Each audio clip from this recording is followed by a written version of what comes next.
Welcome to Animal Things Telugu. ఈ వీడియోలో మనం రాట్వీలర్ బ్రీడ్ యొక్క హిస్టరీ మరియు ఎవల్యూషన్ గురించి తెలుసుకుందాం. ఈరోజు మనం చూస్తున్న రాట్వీలర్స్ మొలసస్ అనే డాగ్ బ్రీడ్స్ నుండి ఆవిర్భవించాయి. ఈ మొలసస్ ఒక మాస్టిఫ్ టైప్ డాగ్ బ్రీడ్స్ మరియు వాటి పూర్వీకులు పురాతన రోమ్కి చెందినవి.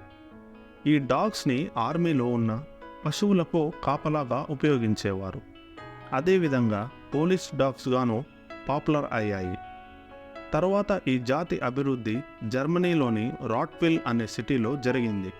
అప్పటి నుండి ఈ డాగ్స్ని రాట్వీలర్స్ అని పిలవడం మొదలుపెట్టారు. శతాబ్దాలుగా ఈ రాట్వీలర్స్ పూర్వీకులు అయినటువంటి రోమన్ మొలసస్ డాగ్స్ని పశువుల మార్కెట్లో ఎక్కువగా ఉపయోగించేవారు. టెక్సాస్ కౌ టౌన్లో వధించడానికి సిద్ధంగా ఉన్న పశువులను ఈ డాగ్స్ తరలించేవి. అదేవిధంగా బుచ్చర్స్ తమ పశువులను విక్రయించిన తర్వాత దొంగల నుండి తమ డబ్బును సురక్షితంగా ఉంచడానికి ఇంటికి వచ్చిన తర్వాత రాట్వీలర్స్ మెడలో డబ్బులతో నిండిన పర్సులను ఉంచేవారు. ఆ ప్రాంతంలోని కసాయి వ్యాపారులు మాంసం లోడుతో కూడిన బండ్లను లాగడానికి కూడా ఈ డాగ్స్ని ఉపయోగించేవారు. అందుకే ఆ సమయంలో ఈ జాతిని రాట్వీలర్ మెడ్గర్ హండ్ అంటే బుచ్చర్స్ డాగ్ ఆఫ్ రాట్విల్ అని పిలవడం మొదలుపెట్టారు. దీని అర్థం రాట్వీలర్ యొక్క కసాయి కుక్క. కాలక్రమేణా రైలు రవాణా మరియు ఇండస్ట్రియలైజేషన్ అభివృద్ధి ద్వారా ఈ రాట్వీలర్స్ దాదాపు అంతరించిపోసాగాయి. కానీ 1882లో జర్మనీలోని హెయిల్బోర్న్లో జరిగిన ఒక డాగ్ షోలో ఒక నాన్ డిస్క్రిప్టివ్ రాట్వీలర్ మాత్రమే ప్రదర్శించబడింది. 1901లో రాట్వీలర్ మరియు లియోన్బర్గ్ క్లబ్స్ స్థాపించినప్పుడు మొదటి రాట్వీలర్ బ్రీడ్ యొక్క స్టాండర్డ్ రాయబడినప్పుడు ఆ పరిస్థితి మారడం ప్రారంభమైంది. రాట్వీలర్ యొక్క అపియరెన్స్ మరియు క్యారెక్టర్స్ నుండి కొద్దిగా మారింది. రాట్వీలర్స్ పోలీస్ డాగ్స్గా ఉపయోగించడం ప్రారంభించారు. అనేక రాట్వీలర్ జాతి క్లబ్స్ ఏర్పాటయ్యాయి.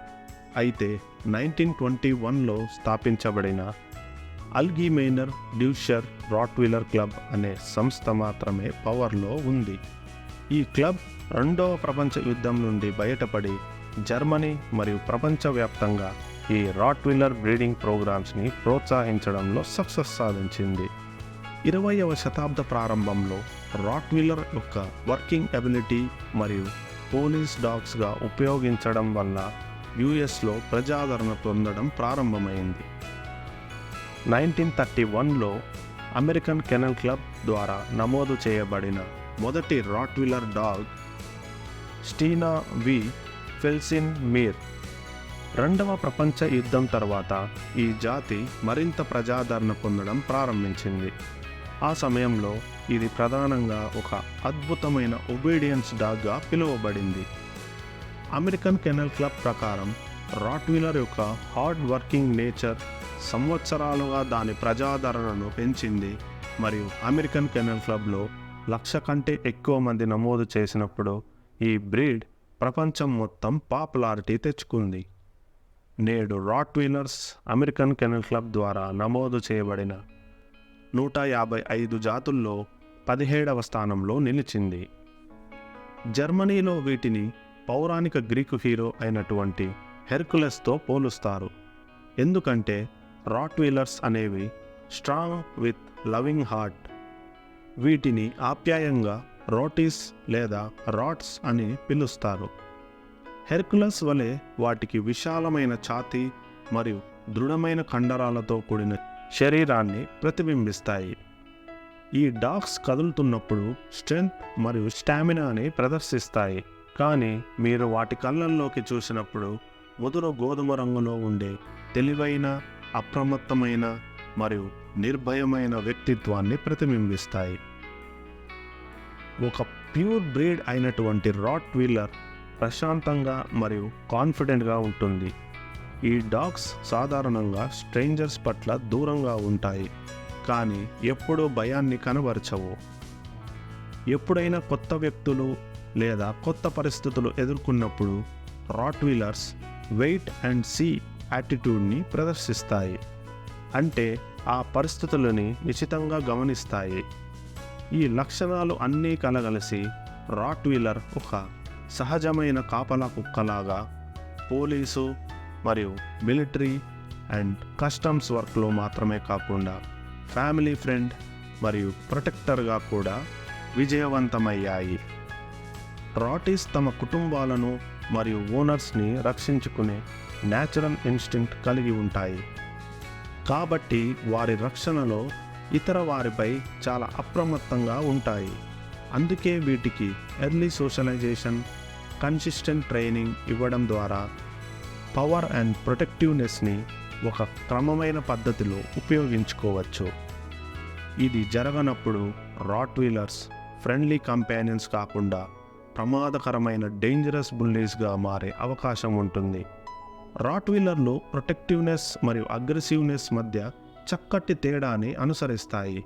వీటిని ఒక క్రమబద్ధీకరణలో బ్రీడింగ్ చేసి ప్రాపర్ సోషలైజేషన్ మరియు ట్రైనింగ్ ఇవ్వకపోతే తమ కామ్ అండ్ ఇంటెలిజెంట్ టెంపర్ నుండి ఓవర్ ప్రొటెక్టివ్ అండ్ అగ్రెసివ్గా మారవచ్చు.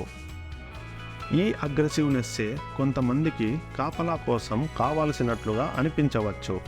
కానీ తేడాని కనిపెట్టలేని రాటీ చెడ్డ వ్యక్తులకే కాకుండా ఎదుర్కొనే ప్రతి ఒక్కరికి ప్రమాదకరమయ్యే అవకాశం ఉంది. రాట్వీలర్స్పై కోపం లేదా ఫిజికల్ ఫోర్స్ని ఉపయోగించడానికంటే నమ్మకం మరియు రెస్పెక్ట్తో కూడిన నాయకత్వాన్ని అందించగలగాలి. లేకపోతే ఈ డాగ్స్ తమ కోసం టాప్ డాగ్ పాత్రను తీసుకుంటాయి. అంటే వాటి మాట ఓనర్ వినాలి అనే డామినెన్సీని కనబరుస్తాయి. ఇదే ఒక శక్తివంతమైన మరియు తెలివైన రాట్వీలర్లో ఉన్న పెద్ద డిజాస్టర్. ఈ పాయింట్స్ అన్ని కన్సిడర్ చేసినప్పుడు రాట్వీలర్స్ బై బర్త్ అగ్రెసివ్ డాగ్స్ ఏమీ కాదు. ఒక ప్యూర్ రాటీ బ్రీడ్ని సోషలైజేషన్ అండ్ ట్రైనింగ్ ద్వారా పెంచితే ఇవి చాలా ప్లేఫుల్ మరియు వారి కుటుంబాల పట్ల ప్రేమగా ఉంటాయి. వీటిని మీరు గౌరవంతో మరియు మంచి కంపానియన్స్గా వ్యవహరించినట్లయితే ట్రైనింగ్ ఇవ్వడం చాలా సులభం. రాట్వీలర్స్ ఎంత అద్భుతంగా ఉంటాయో అవి అందరికీ అర్థం కాని బ్రీడ్. మీరు మీ రాటీకి ట్రైనింగ్ అండ్ సోషలైజేషన్ ఇవ్వడం మాత్రమే కాకుండా ఈ జాతిని అర్థం చేసుకోని వ్యక్తులను కూడా ముందస్తుగా అంచనా వేయాలి. రాట్వీలర్స్ లేదా ఇతర పెద్ద డాగ్స్తో కొన్ని చెడు అనుభవాల కారణంగా కొన్ని నగరాలు ఈ బ్రీడ్స్ని బ్యాన్ చేశారు. కానీ ఈ ట్రాజిక్ ఎక్స్పీరియన్సెస్ ద్వారా మొత్తం రాట్వీలర్ బ్రీడ్ని అంచనా వేయడం అన్యాయం. మీ రాట్వీలర్కు ప్రజలకు కట్టుబడి ఉండడం మరియు గౌరవించేలా శిక్షణ ఇవ్వడం ద్వారా ఈ జాతి ఖ్యాతిని పొందేందుకు మీరు మీ వంతు కృషి చేయవచ్చు. ఇది తన యజమాని మరియు కుటుంబంతో విధేయంగా ఉండాలని కోరుకునే కుక్క.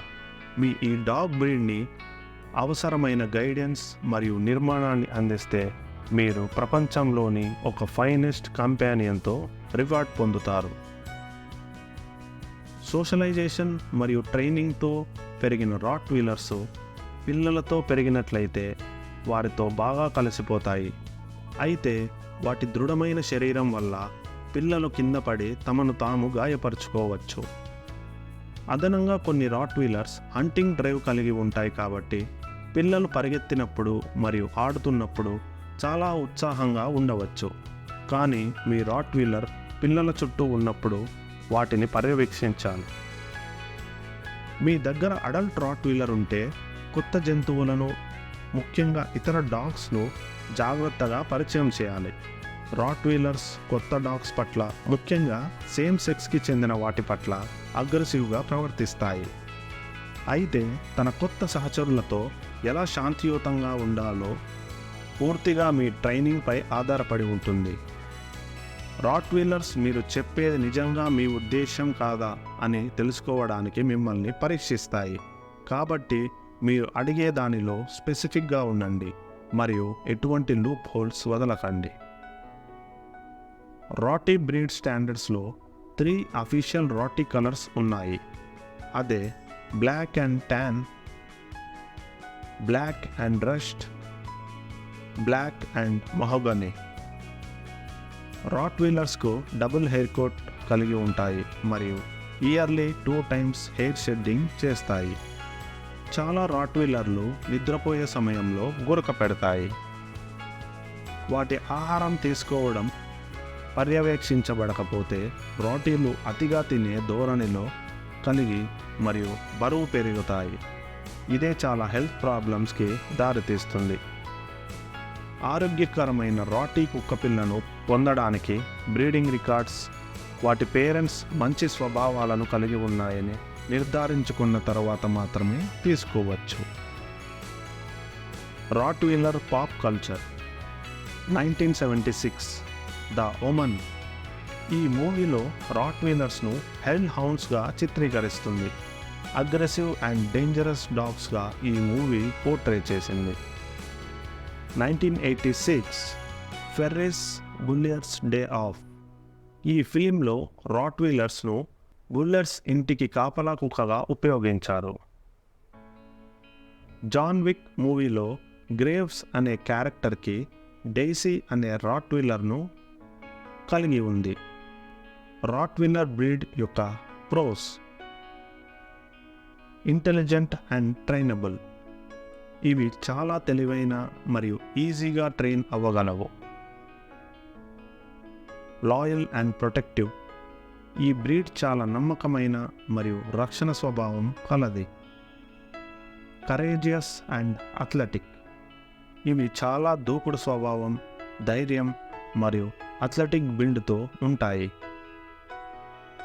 రాట్వీలర్ యొక్క cons: commanding presence towards strangers. కొత్త వ్యక్తులను లేదా ఇతర జంతువులను భయపెట్టే కమాండింగ్ ఉనికి కలదు. Incompatible with other parents in the house. బలమైన హంటింగ్ డ్రైవ్ వాటిని ఇంట్లోని ఇతర పెంపుడు జంతువులతో ప్రతికూలంగా మారుతుంది. Needs early training and socialisation.